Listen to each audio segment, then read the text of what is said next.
Hi everyone. For those of you that aren't used to following these chats of mine so far, my name is Milo Kavik. I'm the head coach at King Aquatic here in Washington, and I started doing these chats initially because we're all kind of stuck at home. We're all in the same boat, and as a club coach, I with some connections and a history at high performance swimming, for me it's been kind of cool to bring some people of interest on, and believe it or not, there was a time when all these Olympic swimmers and all these swim legends were once just age group swimmers. So today we have a really cool guest. Her name is Olivia Smoliga. Olivia, Hello. dzień dobry. Dzień dobry. How are you Uh, guys? Thank you for having me. yeah, for those of you that don't know what dzień dobry means, it is hello in Polish, Yes. and we'll talk a little bit about that. But with us, again, Olivia at the age of 17, I think it was, she went to trials and it didn't work out as well as she had hoped. But being that young and seeing that level so early, it totally set you up for everything that you were gonna do later on. Yeah. We'll touch up a little bit on that, but Olivia, as I told you in the past, is kind of the idea of this is just to kind of talk about your early years and to relate you to all those people that want to be like you someday. And everybody's path is different. Everybody's got problems, and I keep telling people, if you don't have problems, you're weird. Yeah. It's people have different challenges, and I'm not saying that your challenges are greater or smaller than others, but we are all lucky to be here and to just kind of talk to you about your early years. And For sure. you grew up in Illinois to an immigrant family from Poland, which is Hmm. really cool. A lot of Yes. people in the U.S. and a lot of them have they've got roots somewhere else. So, how are you doing? I'm doing well. Thank you for asking. It's been obviously crazy. Everyone's kind of in the same boat, but I had done a Zoom call with Illinois Swimming. I mean, I'm talking to my friends. I just had a conversation with my mom about how my life really isn't that much different in this time period than it was before, besides the obvious, Olympics were canceled. I'm not, able to swim. That's the obvious thing. But my life normally is pretty low key. I don't really like doing much. I'm fine with swimming, working out, eating, chilling, sleeping. That's kind of my schedule. I don't mind it. Are you a So homebody? I'm a total homebody. I totally am. And it's funny because we were talking about immigrant parents this morning and, like how strict they are and kind of how that strictness turns into your hobbies. I think I saw like a meme about it. It's like, my parents never let me go out, so I really enjoy my alone time now as I'm older. But of course I appreciate it. It's like a joke to me, but I do like my alone time. I like chilling. I don't mind sitting on the couch for hours watching TV. It's my recovery time, very, important in this professional lifestyle, but I have been really chilling. I'm so grateful that I'm able to spend time at home. My brother's here. He's awesome. So I've been having Your a, brother a plays okay hockey time. somewhere. Yes, he does. He actually just committed to a college in Boston. So What's he'll it be called? starting in the fall. Wentworth, Wentworth. Wentworth Institute of Tech or something like that. So he just committed literally, I think like last week. And Congrats to but yeah, him. he plays Yeah. hockey. He's the cooler sport of the family.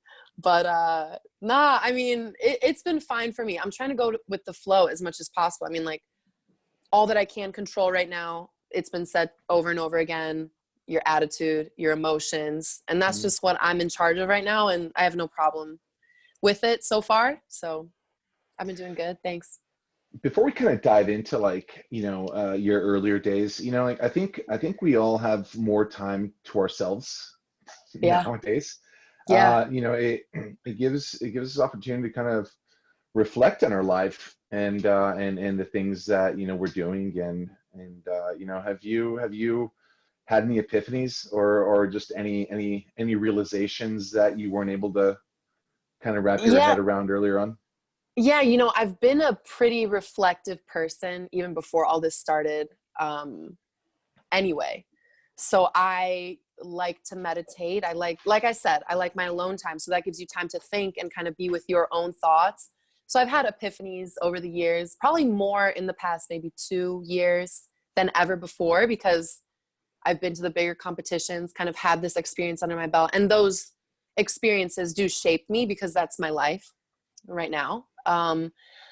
But yeah, I mean, all of this alone time is really nice because some days are really low key and super easy. But we had a chat with Fenice Swim Hmm.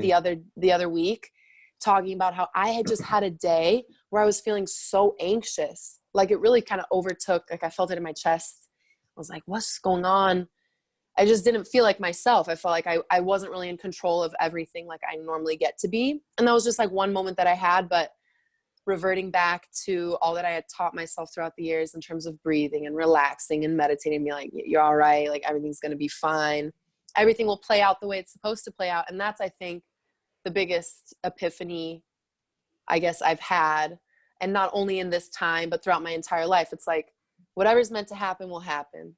Like Yeah. you know, and it's so much easier said than done because you don't want to seem like super insensitive or ignorant by being like, what's meant to be will be, or everything happens for a reason. But I really do live by that because it kind of gives me peace of mind. Then again, this is a Yeah. pandemic happening across the world. So I don't want to be like, no, it was meant to happen. But you know, I can only control my life so much, You you know know? what is, and you just kind of, you know what, Exactly. like you just you dance to whatever music's playing, and you know Mm-hmm. that's Mm-hmm. that's Mm-hmm. just kind of what it is. And you know, I've Yeah. I've got this little journal. It's kind of Yeah. colory, and it's, you know, Is it a but I gratitude journal? some of it is, and some Yeah. of it are some really, really, you know, just some really strange thoughts and realizations and understandings of things that, you know, in my life, and who I could have been better to, and you know, and growing up, Mm-hmm. I see Mm-hmm. myself, you know, understanding more things and reaching out to people, Right. and apologizing to a lot of people for, you know, what a, you know, what a jerk I was when I was a teenager, you know. Yeah. And I see some people like that who are really, really young, and you know what, I see myself, Yeah. and you know what, I see that, and I'm like, you know what, if I can change, they can change, and Yeah. you know, and there's plenty of time. But anyways, how did you get into swimming? You know, like it's cold Yeah. in Illinois. It is. It is. Sorry, I just saw a chat. Sorry. No, It so was just so fun. that guy that you just Um, saw, is he was in that Fenice chat where we met, and he's my yeah. old club teammate, believe it or not. So he's here for Hey. that. What's up? So how I started swimming, I started with a lot of different sports actually. I started with, so my parents are Polish immigrants. Of all things that I started with, I did Irish dancing. You know, I had the wig, Mm. the like Gaelic dress, you know, like 1-2 step, whatever I did. So I did dance, I did jazz, ballet, whatever. I really didn't like swimming when I first started it. I had to wear like the wax inserts because I kept getting ear infections. I was so bad at counting my strokes from the flags in when I was doing backstroke. I kept hitting my head. I mean, it was a mess. Then I did diving for a bit. I did volleyball probably up through 8th grade. Very clumsy. Didn't work out. And then I kind of Being stuck with tall is swimming. good in volleyball.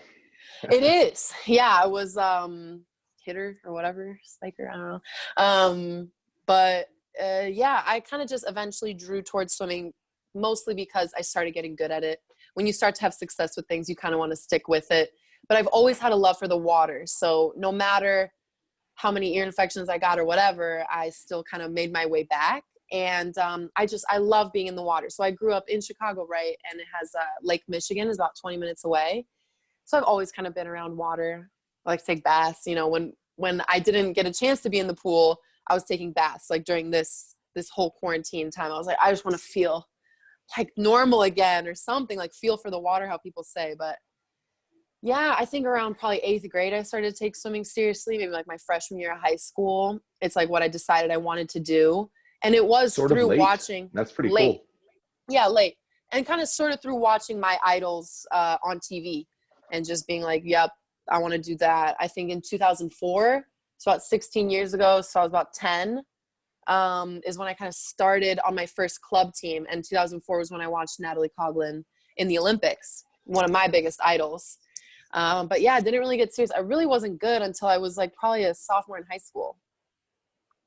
Wow. Like freshman, sophomore in high school. Yeah. Well, usually at the age of about 12, 13, 14, people do kind of decide to commit to the sport. But, Yeah. At the age of 14, a freshman year, that's, I'm not going to say it's really late, but, it is kind of that borderline.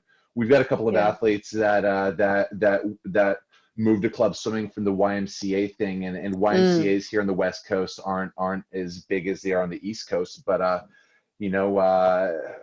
one of these athletes, she's got this beautiful stroke, and I saw it and I'm like, oh my gosh, like, are you a club swimmer? She's like, no, YMCA, Yeah. So, Yo, what's up?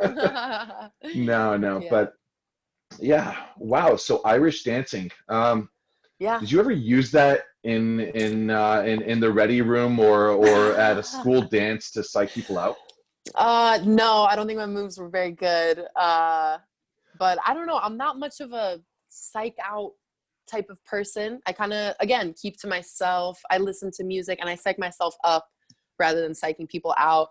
The only time where I really like stared someone down in the ready room, it was like 2012 short course worlds, and there was a Chinese girl. It was right before like the 50 back or the 100 back, and she looked really intimidating. But the way that I psyched her out, I just looked at her and I just started smiling. I was like, all right, like, let's do it, And yeah, I just, I'm not really what's weird, Olivia? Yeah. Like a lot of, most races are won before the race even starts. Yes. Yes. And for everybody here that's a lover of sports and swimming and even track and field, like if you look at track and field, like they're flexing, doing whatever they're gonna do on camera when the camera's on them. But I challenge you to look at their eyes. Yeah. So they're drawing your attention by doing whatever they're doing with with their arms like flexing. Yeah. But look at their eyes, and you can see confidence, or you can see a terrified person that is just putting up a mask, getting into that.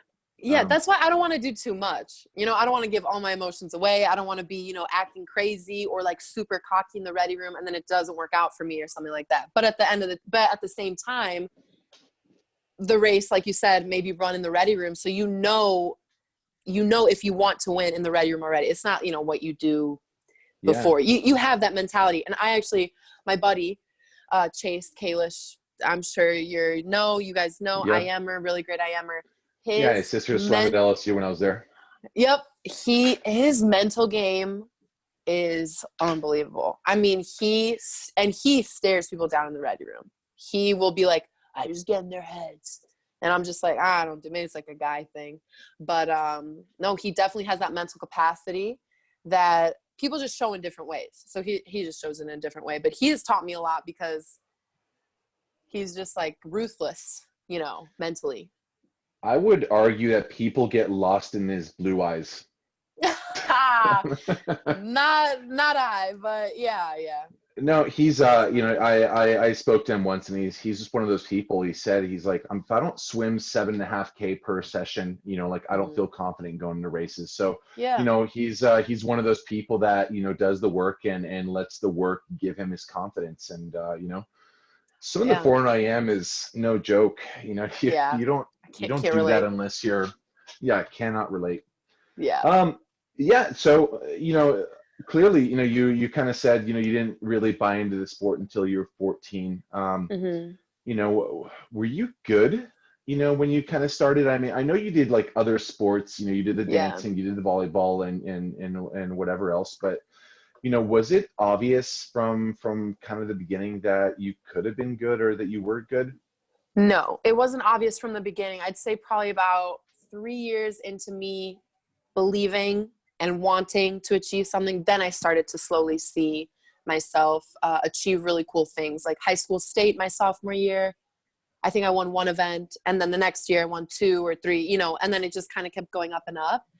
But it wasn't really that obvious. I mean, I was super tall, lanky, skinny, wasn't very strong. I mean, even up until, yeah, whatever. Even in when I went to college for the first time, I couldn't do a pull-up. Whoa. At all. Like my senior year, you know what I mean? And I was such a good puller.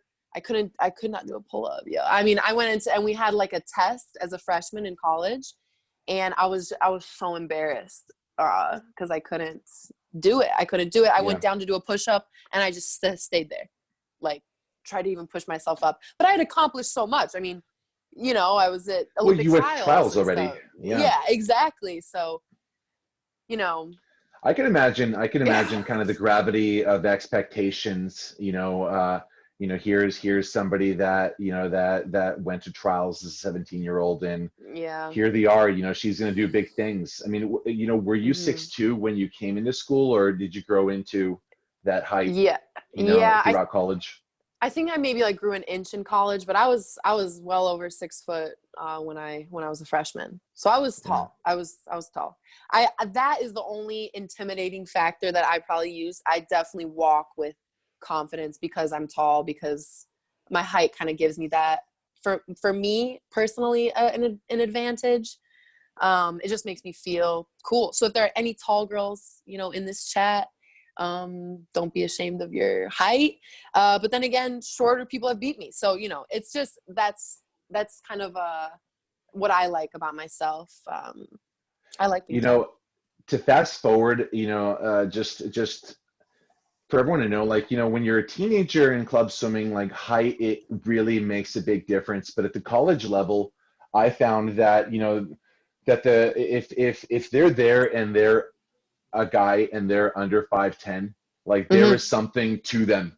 Yes. They're either incredibly efficient or they're really, really good underwater. But Justin Wright. When you get to college, everyone, that playing field kind of evens out. But sure, yeah, being tall kind of helps. It's more to pull. Right. So yeah, have you ever had a shoulder injury, or like an injury as a result of growing so fast and maybe not growing into your body? I've been very lucky that I haven't. I'll knock on wood. I've been very lucky that I haven't had any injuries. The only injury that stands out was in 8th grade. I sprained my ankle playing volleyball, so I stopped playing volleyball. I did the rehab in the water. So it kind of really put me in the pool. It like solidified my place in the pool, Yeah. But no, I mean, I've had, overworked shoulder, overworked knees, but nothing that prehab couldn't fix. So I've been very fortunate. Yeah. So growing up, in club swimming, and from what I heard in Chicago, there are not so many great pools. I mean, I heard they're just a bunch of dungeon-looking pools, just they're underground. Yep. But somehow Illinois always produces an incredible amount of swimmers. A lot of them go to really, really big schools, and it's always just kind of fascinated me with the conditions that a lot of places and a lot of pools are in the state of Washington. What is it that you kind of remember and are most fond of when you think about your teenage days in club swimming? Yeah, I mean, it's cool because I had that call with Illinois Swimming a few days back, and it kind of put me down memory lane again. But it is incredible when I think back. I mean, our high school state pools, we alternated every other year. It was New Trier and then Evanston, and Evanston had like a 2-lane, 3-foot deep warm down pool. New Trier had none. So we were doing is that the Northwestern pool in Evanston? No. Evanston, like high school, Evanston High School. Yeah. And so, every other year we had that 2-lane warm down pool that we could go to, but in New Trier, we didn't have anything. So they would just give us rub downs in the gymnasium that was like up 2 flights of stairs. And I mean, we didn't even warm down. Like, I did back-to-back events, and all I did was just, shake out my hands. And I'm like, and the pool, Matt Grievers swam in. I mean, I'm sure he'll tell you about 4 feet deep. Dude's like, what, 6'8", doing underwaters. And I mean, I'm not short, and I'm doing underwaters in this 4 feet deep pool. I mean, it was crazy. And I think it just kind of goes to show, like, whatever circumstances you are presented with, whatever situation you are in, you have to kind of make the most of it. You're not going to complain. You're not going to show up to the meet and be like, well, the pool's not deep enough, so I guess I'm out of luck. You know, I mean, you just make do with what you've got. And that's so relevant right now. You make do with what you've got, whatever situation you're in, try to make it Dancing the to whatever best. music's on, right? Exactly. I mean, we got Kevin Cordes, Connor Dwyer, Matt Grievers, myself, Reed Malone, Christine Magnuson, all these incredible swimmers who went to the Olympics, all of them, besides Reed, but he's NCAA champion.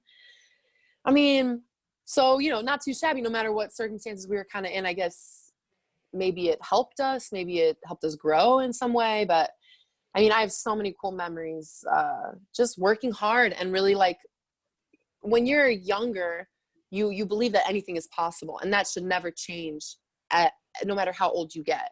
So when you're 16, 17, you're like, yeah, I'm going to win this and get this time and go to the Olympic trials and make the Olympics. And you really do believe it because, you know, maybe reality, you know, the negativity of other people hasn't really set in. At least that's my experience. Because when you go to college, you have negative people on your team. You know, the atmosphere is totally different. But when you're in high school, it's like you live with your parents. Your parents are hyping you up every day. You're like, yeah, you got this, baby. You know, you can do whatever you set your mind to. So perhaps, You know, never that's you never carried had on. one of those like Polish moments where I your have family had. was, or your dad was like, you know, Olivia, if you lose, you're out of the family kind of thing. Yeah. Not that bad, but no, definitely. It's so funny. My senior year, if I broke the national record in the 100 back and 50 free, which I did both, it was really cool. My dad was going to shave we bet on it, shook on it, that he was going to shave his head into a mohawk. And after state, I had broken the national record, and I just, you know, shaved. It's like, this is payback for, you know, but no, I mean, I love my parents. I mean, they helped me grow into the person that I am. My character is because of how they raised me. And even though I got grounded a bunch, you know, maybe the person I am. So. Well, I'm pretty sure everyone wants to know what kinds of things you were grounded for. You know, disrupting your teacher or ditching school. Like, what's up with You that? know, so I was actually such a kiss ass in school because I was missing so much school. I don't know if I've missed a lot of school because I was traveling a lot, had a lot of meets to go to. So not in a negative way but I made friends with my teachers because I knew that I would have to, you know, thank you so much. Is there any way I can get an extension on this? I'm missing school. But my high school was so supportive of my career because, you know, swimming became super, super popular, and they liked to have someone that was also good at swimming, you know, from their school. But I got grounded for stuff like breaking curfew, you know, Yeah. stuff like that. Yeah. You The know, typical like, high school stuff. yeah, you know, when we kind of talk about that, like what kids nowadays and even back then, and even in my day and times before, people, you know, they have a hard time trying to balance their swimming with their studies and school and their social life. You know, is it because you needed more time for social life that you were breaking curfew? I mean, how did you It balance could that very out? well, yeah, that could very well be true. You know, you're under so much stress at such a young age, or at least I put stress on myself or felt pressure from others, which is natural. I mean, it's going to happen. And perhaps I wanted more of a social life, but like I said, I didn't really party or anything, even though I wanted to. All my friends were, oops, sorry, I don't know if something. All my friends were, you know, Hey, doing Brooke, all, would you stop yeah, sharing your, sorry. sorry, no, you're fine. All my friends were, you know, going to high school parties in the basement, you know what I mean? Hmm. Stuff like that. And I never really partook, partly because I knew what I had to lose. I didn't want to, that part. So it's like my social life is mostly I hung out with my boyfriend, went to the movies, drove around, you know, whatever a 16, 17-year-old can do. And definitely wanted that, but I would also, yeah, look at like my friends who are going to parties and stuff like that and be like, damn. But then I'm thinking, well, they're not doing half of what I'm doing otherwise outside of the social life. But I think I balanced everything pretty well. I did my homework, I studied, but I mean, I always wanted to be successful in swimming. Yeah. That was always in the forefront, you know. You know, I think whatever it is that we need that we don't get in life, we end up taking in one form or another. A lot of kids nowadays, you know, they're on their phones all night, and it's not that they don't Mm-hmm. have enough time for homework, but it's they're needing that social aspect, and they're taking it in any way that they know how. Mm-hmm. And what you were doing, what I did, and what kids, you know, in club are doing every day, they're different. They're different than all their friends. You know, they're on a Yeah. different path. Yeah. And yeah, like, you know, you're that fear of missing out, and you know, it's Yeah. hard. Um, It's hard. But then again, at the same time, it's like you think about what you want to accomplish. And if you're willing to sacrifice, what's one Friday night? I mean, you can have that for the rest of your life as long, you know, you work hard and you set goals, you achieve those goals, you set new ones. It's like, okay, cool. Your friends are partying, awesome, but you get to go to Olympic trials. And what if you make the Olympics? You know what I yeah. mean? It's like, what do you want to achieve and what are you willing to sacrifice? Is, I guess, you know, what I thought in the back of my mind. Like, I remember teachers would ask me, or my friends would ask me, so you swim, so like what, you're gonna go to the Olympics? I'm like, yeah, I want to go to the Olympics one day. And they'll be like, all right, sick, you know, and like not believe me or think it's just like a dream or something like that. But you know, when I did make the Olympic team, the people who reached out to me the most, like on Facebook, you know, when like Facebook Messenger was like a thing, were people who were in high school classes with me. You know, it's like, oh wow, I knew you, we sat next to each other in algebra, so good job, you know. Yeah. But so it's like, yeah, I sacrificed some things, but I was able to achieve one of my dreams, you know. So Hey, well, everybody on right now, like they get it, you know. yeah, You know, they yeah, get it, and they think the yeah, same, and that's why we do what we do. right. Um, you know, how did you go to high school dances? I mean, you know, like, did you have many friends outside of swimming to kind of bring you back to earth? You know, like, Mm-hmm. how is it that, you know, you kind of Yeah, stayed yeah, normal? right. Normal. You're right. I had the majority of my friends were, of course, on the swim team. You see them day in and day out. That's kind of like what my life is right now. My friends are swimmers. Majority of, if not all, are swimmers. But my boyfriend at the time, he played football, so I had like different friends, different sports, different kind of friend group um, outside of swimming, and definitely brought me back down to earth. And super down to earth guy, really funny guy. You know, you kind of like when you're swimming in such a high stress, you know, situation, especially once you start gaining success. Even if you're not, you know, you're on the up and up, you want something to kind of take your mind off it sometimes. And I think that that's okay. I think if your life is swimming 100% of the time, day in, day out, and that's all you ever think about, I mean, you'll drive yourself crazy. You know, that's why you really talk to anyone. I mean, everyone's different, of course, but my friends in particular on the US national team now, they're like, yeah, you know, I'll turn on a Netflix show or I'll talk to friends or I'll play a video game just so I'm like not thinking about swimming for a moment because, you know, your mind will just go in circles and circles and circles. So I definitely had that outlet, uh, Yeah. something other than swimming, even though, I mean, at the same time, my whole life was and is swimming and I'm passionate about that, but I have other outlets too. Hmm. You know, I told you that an old friend of mine, he's on here, and he's the guy that's commenting. But you know, I remember Dave Salo. He was our club coach, and I remember for prom. You know, I kept telling him, like, prom's in 3 weeks, Dave. Prom's in 2 weeks, Dave. Prom's next week, Dave. And that Saturday would come, and sure enough, he made it leg day. Right, so Yeah, of he course, he of would he would course. toast our legs, and at the end of workout, he'd be like, want to see you dance now. Yeah, Did you have any funny stories like that from your club days? yeah. I mean, funny. Yeah, it's like looking back on it, it's funny, but at the time, I'm like, oh, of course, you know, he would give us this set on this day or whatever. But I went to prom my junior and senior year. Same thing. Yeah, it's like my coach though, it's like he was kind of different. He knew I had prom, but he never asked about it. He was like, all right, cool, you had your fun, it's time to get back to work. So, you know, I Nice. stepped on deck the next morning. didn't ask how, and he is the nicest guy ever, most caring guy. I mean, he was my guy for years. And when I was on the Illinois swimming call, we kind of, you know, reminisced. And I still go to him for advice. But when it came to business, it came to business. So no matter if I had prom, he didn't ask. He was like, all right, so we got 300 warm up. And, you know, that was it. Yeah. That was kind of it. Yeah. He just kept it rolling no matter what was going on in my life. I knew that whenever I came back to the pool, it would be about swimming and swimming alone. And I loved that. Yeah. For those younger swimmers here, you know, Olivia is just a superstar in backstroke and in freestyle.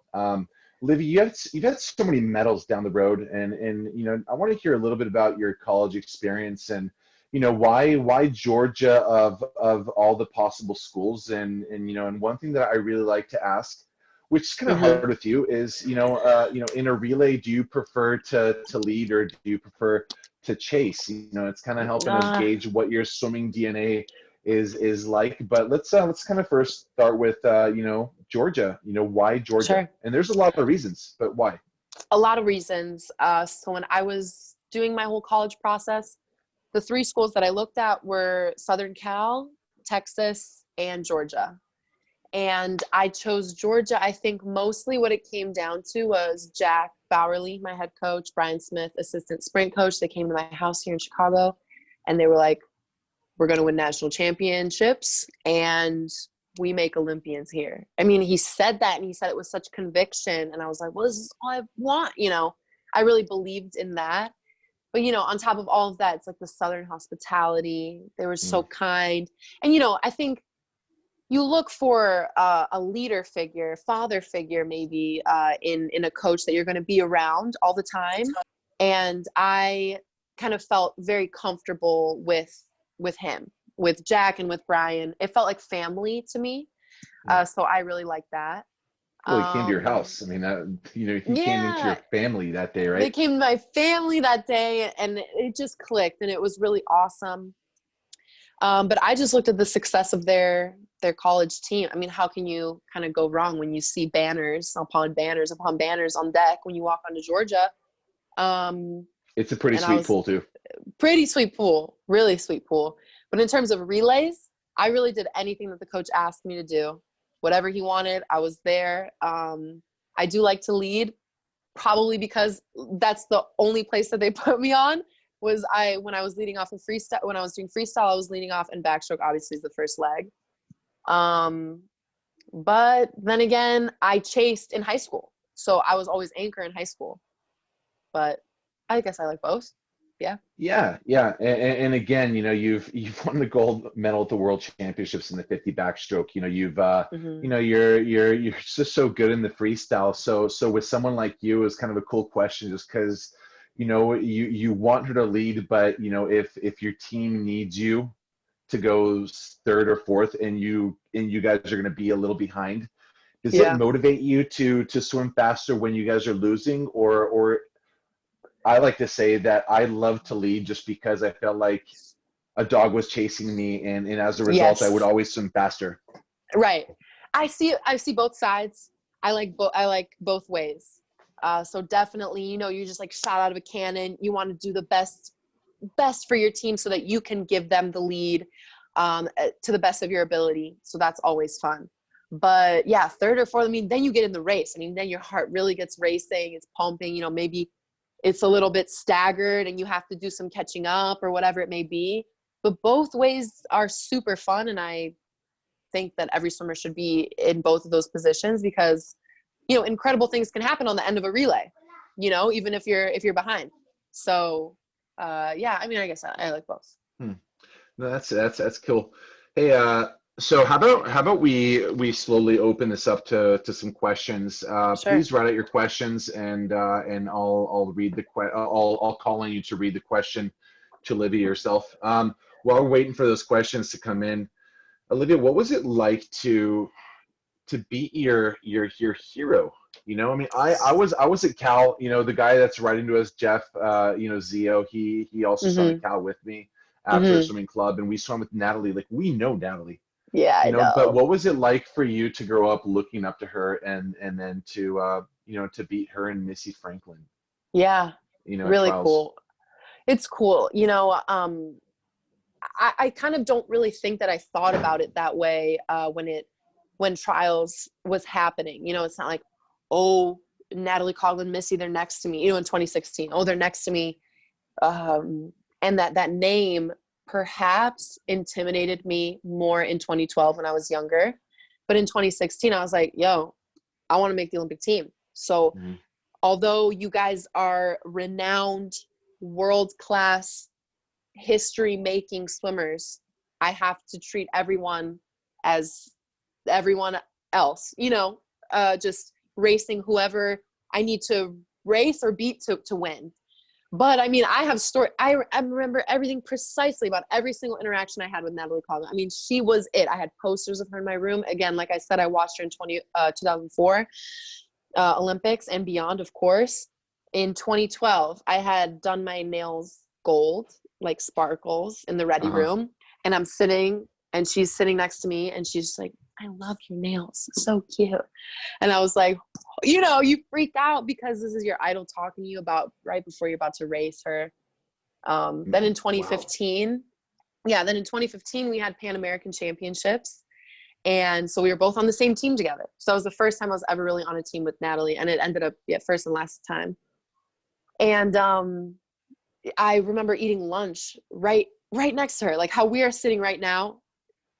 Same table, I'm sitting right across from Natalie, and she had like grilled chicken breast, rice, and like a cucumber salad. Like I literally remember it perfectly. I mean, she is my idol still. She's just a boss. So and now, you know, she is. I mean, she is, right? I mean, she trained with dudes her whole career, and she's just such a boss. Like, so I just have nothing but respect for her. And then 2016 happened, and of course, you know, you see her walk into the ready room, but you kind of have to put blinders on at some point, and I did. And now we were racing each other a little bit in ISL after she had her baby. So it's just really cool. Life always kind of comes full circle, in my opinion. So, yeah. It does. It does. You know, we remember her playing sharks in the minnows with the women's team, and there would always be blood drawn. Like, I mean, they were just that intense. Yep. Hey, Shaw, would you unmute yourself and ask your first two questions, please? Yeah. If you could choose any other stroke, what would it be? If I could choose any other stroke, it probably would have to be breaststroke, because I don't know how to swim breaststroke, and I would just love to know what it feels like to be good at it. What are some ups and downs about your career? I've had a lot. Good one. Good one. Really good question. You know, I'd be lying if I just said, yeah, it's just been so easy. You know, it's been such a successful road, because really in your career, your successes will be highlighted obviously more than your failures. You know, you don't see an athlete as a dynamic person. You just see them as if they win, how many medals they have, whatever. But what people, and especially club swimmers like you guys, even to this day, myself, learn from my failures more than my wins. And that, I think, will be true for a lot of people with a whole bunch of different things. But the ups and downs of my career, I mean, I came into Georgia, University of Georgia, and I won the 50 freestyle as a freshman. And then my sophomore year, I barely even made finals. I mean, I had a terrible year my sophomore year. And at that point, when you do have failures, that's just one example. You had mono, right? Yes, I had mono like that April. So it really it didn't affect my sophomore year NCAA. So it just was a bad season. And you kind of have to take the time to like be honest with yourself. At least this is how I viewed it. To be honest with yourself, reflect. Did you do everything possible to be the most successful that you could have been? Did you slip? Did you, do too much social life stuff? Or did you, that's an example. Did you eat healthy? Did you get enough sleep?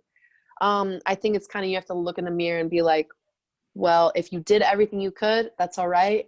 You'll get them next time. But if you didn't do everything you could, it's time to really set new goals and reflect on what you did. But I've had a whole bunch of ups and downs in my career. It has not been easy. Always easy, it hasn't. Yeah. Yvonne, I think that might be Sierra. Would you ask your question, please? Yeah, hold on a second. How do you push past your mental barrier in a race? Good question. How do I push past the mental barrier in a race? So when I race, I really try not to think at all. It kind of, you go into autopilot, or at least that's the idea. It's some people, maybe because my races are so short, I don't really have time to think. Maybe if I swam 400, 800 mile, it'd be different. But every ounce of training or mental preparation that I do, like at practice, should prepare me enough to just turn my mind off and swim my race. Do you mean in the physical race itself, actually, like before? During a race, like when it starts to really hurt and like all you want to do is just stop, because I don't know. Oh yeah, no, I feel you. Yeah, I mean, definitely it's going to hurt regardless. I think you have to tell yourself, you know what, it's not going to feel good. Last, 25, 15 meters of the race never really does. But at the same time, whatever you do in training will reflect how your meet will go. I've learned that the hard way, and I've been a very big what's the word, advocate for it. Whatever you do at practice will happen in a race. So if it hurts so much more in a race than it ever does at practice, you're not working hard enough at practice. You know what I mean? Because if you're putting yourself in that hurt box every single day at practice, it'll be second nature when you go to a meet or when you're in a race. Does that answer your question? Yeah, thank you. Yeah, thanks. Hey, Olivia, have you ever had a mental, met with a psychologist or a performance psych to kind of help you through anything? Because I think a part of the mental barrier with Sierra, it's just, it's kind of self-imposed. Have you ever needed to reach out to get someone to kind of help you? And again, for everyone here, Olivia was the national record holder in the 100 backstroke in high school, or at least the age group record holder. So you were pretty good, but before you were good, or even before the Olympics, have you ever needed extra help? Yes, and I have not seen a psychologist, although I would definitely recommend a sports psychologist for anyone who really does need that, or just feels like they want someone to talk to. I was fortunate enough to have my coaches to lean on, and that's not to say that, even if you have a coach to lean on, you shouldn't go to a sports psychologist. I'm not saying that. I just never did. But I feel like when you look within yourself, you kind of can gauge how you're feeling. You know yourself the best. I never did, but yeah, I definitely, with those ups and downs, everything that I had to kind of push through, it was more of, I'm going to work harder every single season so that, if I do feel maybe disappointed or something, hopefully I don't feel this way, I guess. But yeah, we have with USA Swimming, we have these webinars right now with a sports psychologist that I've been tuning into. It's every Friday, and they just check up on you, see how you're doing. But yeah, I mean, if you don't have the opportunity to go to a sports psychologist, talk to your parents, talk to your friends, talk to your coach, tell them how you're feeling, and maybe together they can devise a plan. If a sports psychologist isn't readily available for you, but I've been, fortunate enough to have that right. I can literally email someone right now if I'm having trouble. But yeah, I think it's a combination of a lot of things, you can reach out to other people too. Yeah. When you put in the work, you usually feel pretty good about yourself. Right. People, yeah. though they have the wrong conversations with themselves, and it could spin out of control. No, that's definitely true. So yeah, it's like you can hype yourself up all you want, but if the work wasn't put in, I really feel like you won't believe it to the fullest extent, and also negative self-talk is such a detriment to so many swimmers, young swimmers, old swimmers. You're like, well, I'm feeling so sore. There's no way I could possibly swim fast. I mean, you tell yourself that, and chances of you not swimming fast are probably higher than you swimming fast because you told yourself that you put yourself in that negative mindset. Would you agree? I don't know if that's. Yeah, I agree. I agree, and I think Sierra would too. Hey, my brother actually joined us, and he had a really cool Oh, question. cool. Danny, would you unmute yourself and ask? Yeah, hi, Olivia. Danny here. Hi, how are you? I'm doing great. How about yourself? Good, thank you. Awesome. So everything you've been sharing, incredible. It's Thanks. so helpful for not only this current swimmers, but myself. One specific thing that I was curious about, you mentioned earlier in the call, meditation Yeah. being part of what you've been doing. I'm a big advocate. I do it every day. Mm-hmm. But how were you introduced to it? And then how do you see it affecting your overall performance? Yeah, so I was introduced to it through Instagram. I mean, my friends and, coaches, USA Swimming had talked about it extensively as like just a point to really relax your mind. You focus on your breathing, of course, relax your thoughts, because especially as a swimmer, we can really get into our minds. Obviously, I mean, we're just staring at a black line for hours at a time every single day. But I use Headspace, which is an app. So it's guided meditation, because I don't know how to do it on my own. I'm sure you could find something on YouTube or whatever. What do you use for meditation? So I've actually tried Headspace. I saw Calm recently came out with Calm. the LeBron James app. Yes. I use Muse actually, and it's actually meditation device. You put it over your head and it measures your brain waves. Wow, that's cool. It kind of trains you to obviously lose the distractions. Yeah. In the moment, but Headspace, they're all great solutions. Yeah. I'm seeing a big shift in athletes using more mindful techniques, and definitely. that's why I was super curious how you use it.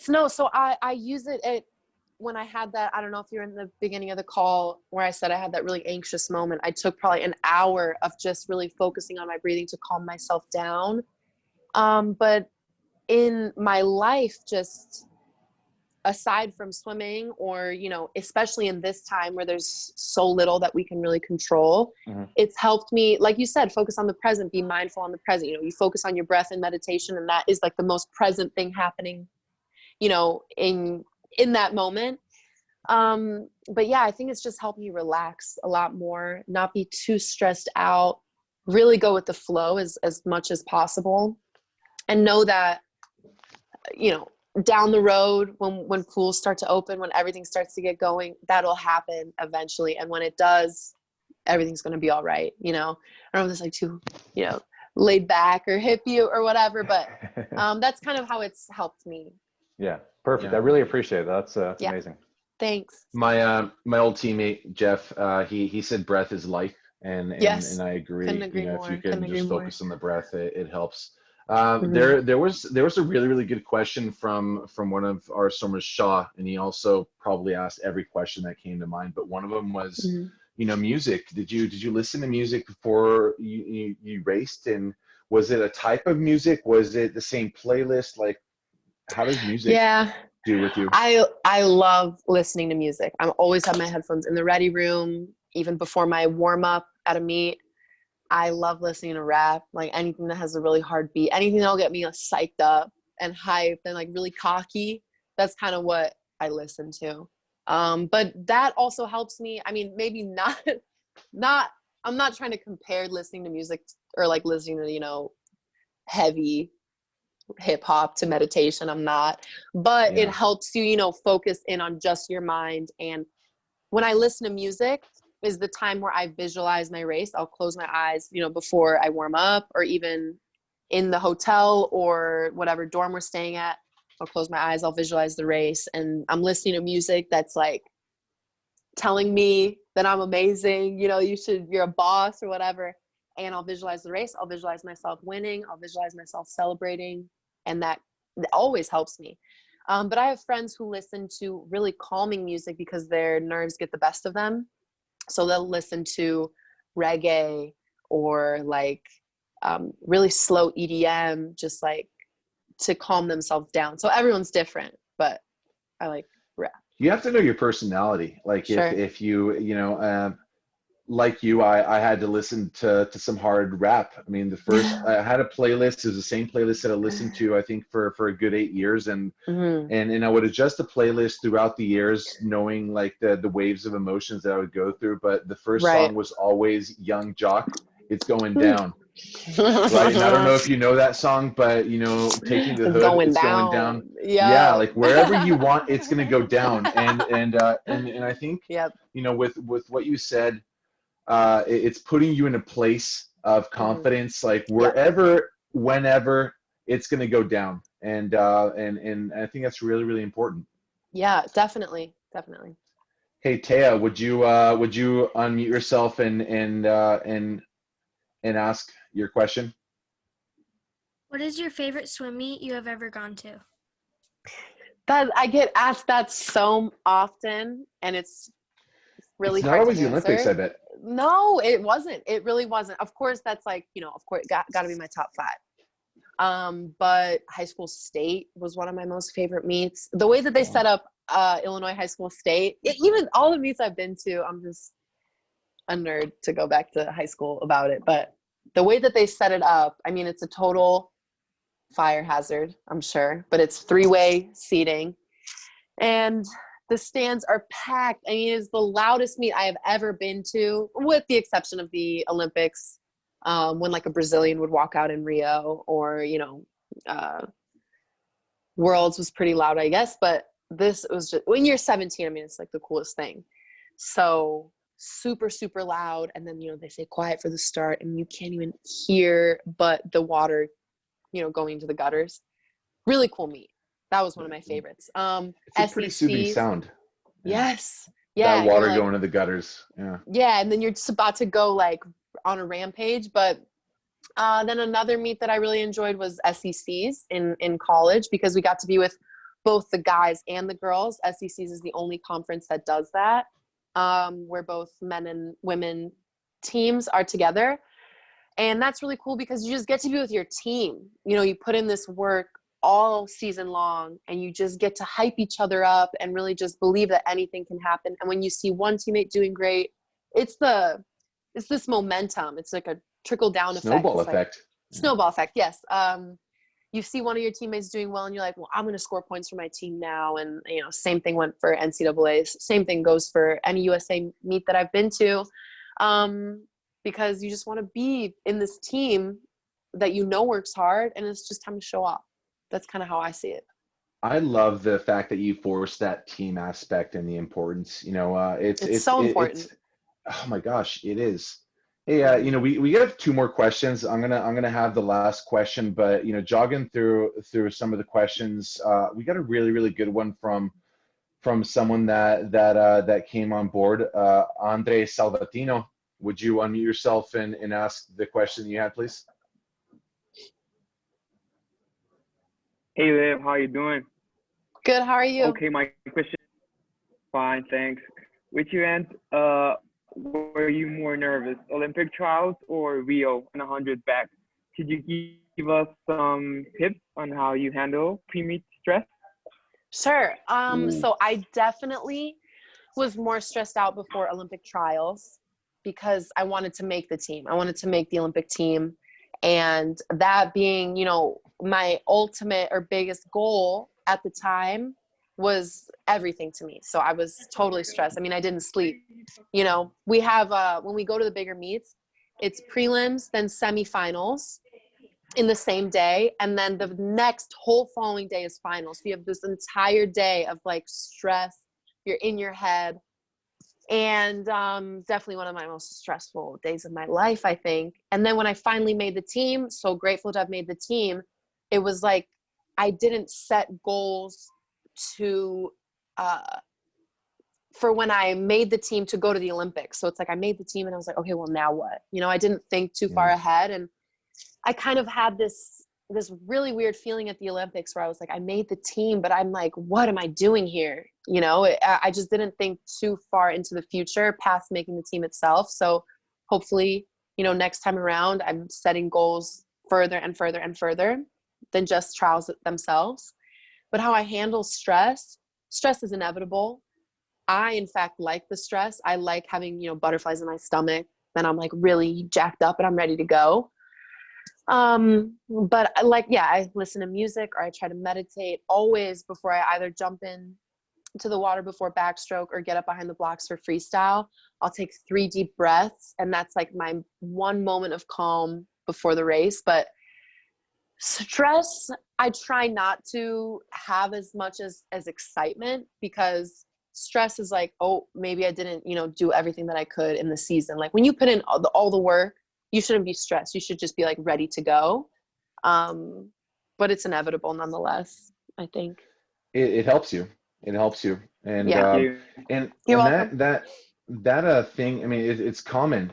People set a goal, and they achieve that goal, and they qualify for a meet after this championship meet, but the emotion is gone. It's like, Yeah. it's kind of like a bonus opportunity, and not that you're necessarily there as a tourist, but you don't have the bite. You've geared everything. Absolutely felt that way. Absolutely. Yeah. It was like a bonus. Like, of course you don't want to say that. You don't want to be disrespectful because it's like, the Olympics, but it definitely felt like a bonus. It was like, well, I made the team, so I'm an Olympian now.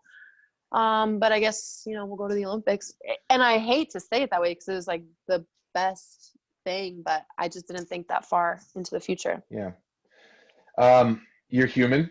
And now that you're seasoned and you've really been there, and you've done a lot since then, I think I'm pretty confident for you that is a problem of the past. Hey, just to kind of like wrap this up, I think it's a really, really good question. But if you could write a letter to your younger self, or go back in time and approach your younger self and tell yourself, pieces of advice, like what is it that you really wish you knew that you didn't know then? Because I tell a lot of people, I wish I just didn't care as much about what other people thought.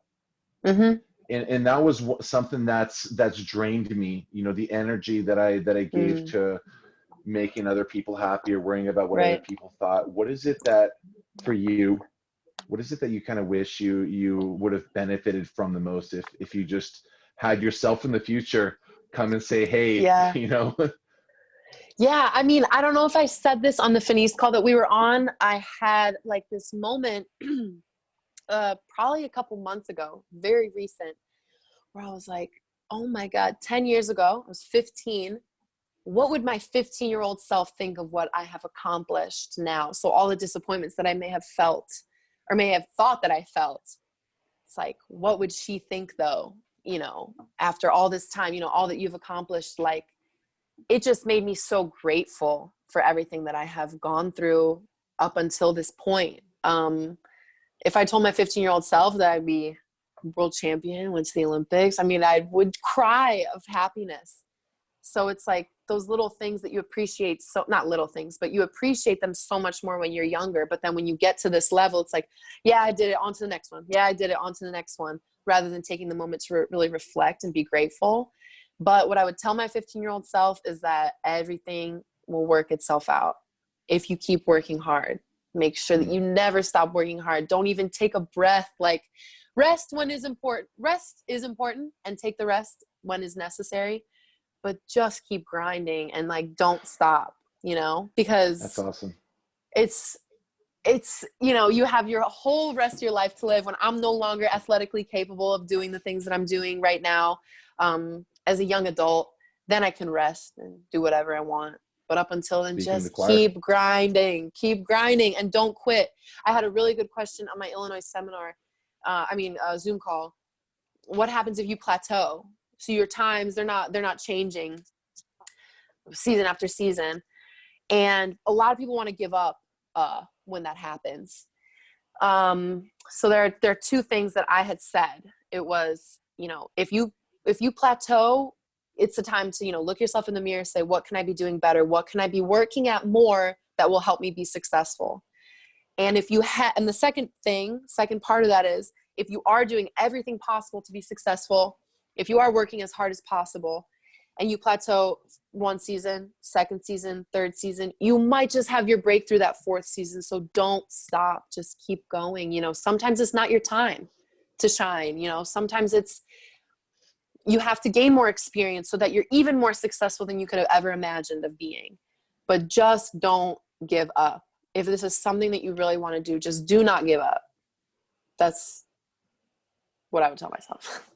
Yeah. Olivia, that I could think of no better way to wrap this up. I mean, that's the Thanks. perfect message. You know, just keep playing, keep going. It's gonna come. It's gonna happen. You know, not you know, it never happens, or it doesn't always happen when you want it to happen. Yep. But if you just stick to it and do your best, it's gonna happen. Yeah, Hey, absolutely. thanks. Yeah. Thank you. You know, this is great, and you know, we appreciate this, and we appreciate you, and Thank you. and again, I think in the name of everybody here, if you ever make it up to Seattle, please come visit us. You know, we would love to have, you know, the Olivia Smoliga Clinic at King. Sure thing. But you know, I think if you keep going, though, you know, your career is going to bring you out to better way, and we would just love that. Thank All you right. guys so much for having me. Good luck next year. You made a lot of friends and a lot of fans. All Hey, right. thanks guys. All the best. Bye-bye. You too. Bye.